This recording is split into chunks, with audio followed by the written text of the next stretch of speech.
আসসালামু আলাইকুম সবাইকে। ক্লাস নিচ্ছিলাম, এমন সময় মনে হলো যে আসলে কর্মসূচি সম্পর্কে ক্লাস থেকেই জানাই। এই ক্লাস থেকেই জুলাইয়ে রাজপথে নেমে গিয়েছিলাম। ভাগ্যের নির্মম পরিহাস যে উদ্দেশ্যে রাজপথে নেমে গিয়েছিলাম, আমি সহ হাদি ভাইও পড়াতেন, আমরাও পড়াতাম, সহকর্মী ছিলাম। ভাগ্যের নির্মম পরিহাস আমাদের উদ্দেশ্য, আমাদের স্বপ্ন, সেটি অধরাই রয়ে গেছে। আমরা চেয়েছিলাম একটি বৈষম্যহীন একটি বাংলাদেশ, যেখানে কোনো আধিপত্যবাদ থাকবে না, সাংস্কৃতিক আধিপত্যবাদের, বুদ্ধিবৃত্তিক যে আধিপত্যবাদ, অর্থনৈতিক যে আধিপত্যবাদ প্রতিষ্ঠিত হয়েছে বছরের পর বছর, সেটি নিরসনে এই তরুণ প্রজন্ম আমরা ঢাল হয়ে দাঁড়িয়েছিলাম। এবং গত 1.5-2 মাসে আপনারা দেখবেন যে তরুণ প্রজন্ম মানুষের কাছে কাছে যাচ্ছে, মানুষ তাদের মাথায় হাত বুলিয়ে দিচ্ছে, তাদের পকেট থেকে পয়সা বের করে দিচ্ছে। বাসার আন্টিরা আমাদের জন্য রান্না করে রাস্তার মধ্যে এসে দিয়ে যাচ্ছে।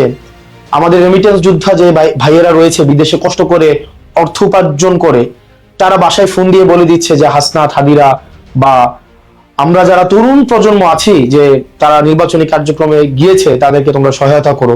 হয়তো অন্য দল করে, অন্য মার্কার হয়তো সে প্রার্থী, অন্য মার্কার হয়তো সে রাজনীতি করে, কিন্তু দিন শেষে ফেসিবাদ বিরোধী যে শক্তি আমরা যারা আছি, আমাদেরকে সমর্থন দিয়ে গিয়েছে।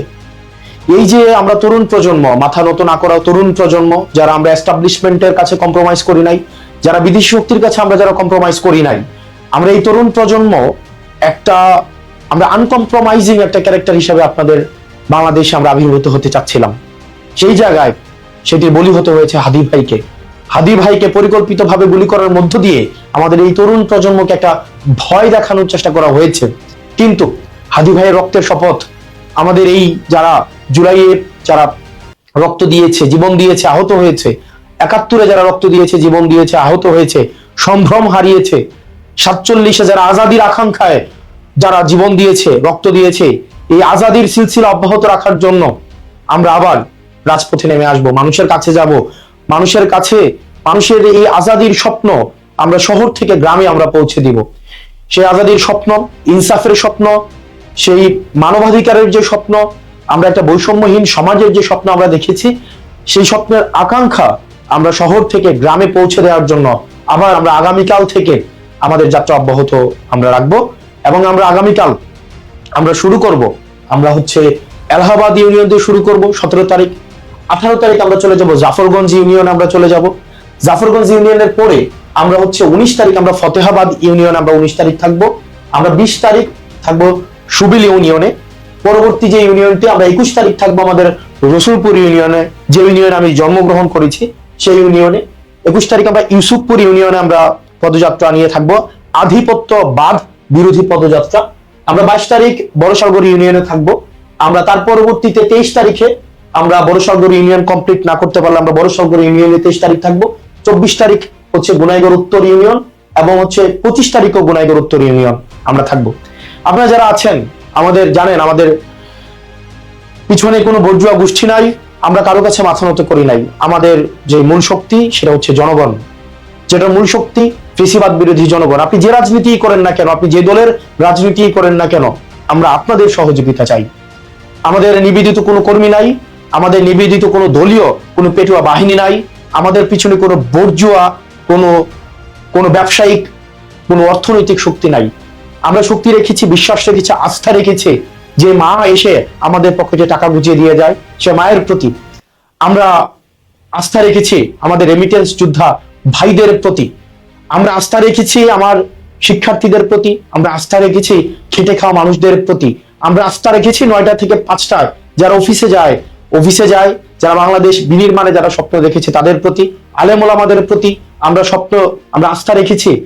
ফেসিবাদ বিরোধী অন্য রাজনৈতিক দল আপনি যে মার্কাই করেন না কেন, আপনার প্রতি আমরা আপনাদের দরজায় আসব, আপনাদের কাছে আমরা সমর্থন ভিক্ষা করব, যেন আমরা নতুন রাষ্ট্র সংস্কারের লক্ষ্যে যে সংস্কারগুলো হতে যাচ্ছে সেগুলোর পক্ষে যেন আপনি থাকেন।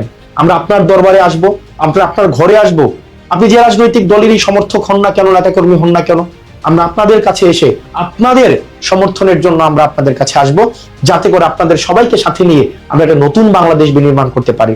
আপনারা আপনাদের পরিবারকে বলে রাখবেন, আপনারা আপনাদের বাসায় যারা আছে তাদেরকে বলে রাখবেন, আমরা আপনাদের সমর্থন নিয়ে আমরা একটা নতুন বাংলাদেশ আধিপত্যবাদ বিরোধী বাংলাদেশ বিনির্মাণ করতে চাই, একটা ইনসাফ ভিত্তিক একটা বাংলাদেশ গড়তে চাই, যে বাংলাদেশের নিরাপত্তা হবে জনগণ, যে বাংলাদেশে হাদি ভাইয়ের মতো আমাদের সচকিত উচ্চ কণ্ঠের যারা ইনসাফের পক্ষে ন্যায়ের পক্ষে থাকবে তাদেরকে আর মরতে হবে না। আমরা এমন একটা বাংলাদেশ চাই যে বাংলাদেশে দ্বিমত প্রকাশ করার কারণে কাউকে জেলে যেতে হবে না। আমরা এমন একটা বাংলাদেশ চাই যে বাংলাদেশে আমাদের ইতিহাসের স্তরে স্তরে যারা রক্ত দিয়েছে, শহীদ হয়েছে, আহত হয়েছে, তাদের দায় যেন আমরা মিটিয়ে দিতে পারি, পরিশোধ করতে পারি। আমরা আপনাদের দরজায় আসছি, আপনারা আমাদেরকে সমর্থন দিবেন, আমাদেরকে আপনারা বরণ করে নেবেন। আপনারা ভালো থাকবেন, সুস্থ থাকবেন। আগামীকাল থেকে আপনাদের সাথে দেখা হবে। আমরা হাদি ভাইয়ের স্বপ্ন, জুলাইয়ের স্বপ্ন, ৭১-এর স্বপ্ন, ৪৭-এর স্বপ্ন আমরা বাস্তবায়ন করব। আসসালামু আলাইকুম ওয়া রাহমাতুল্লাহি ওয়া বারাকাতুহু।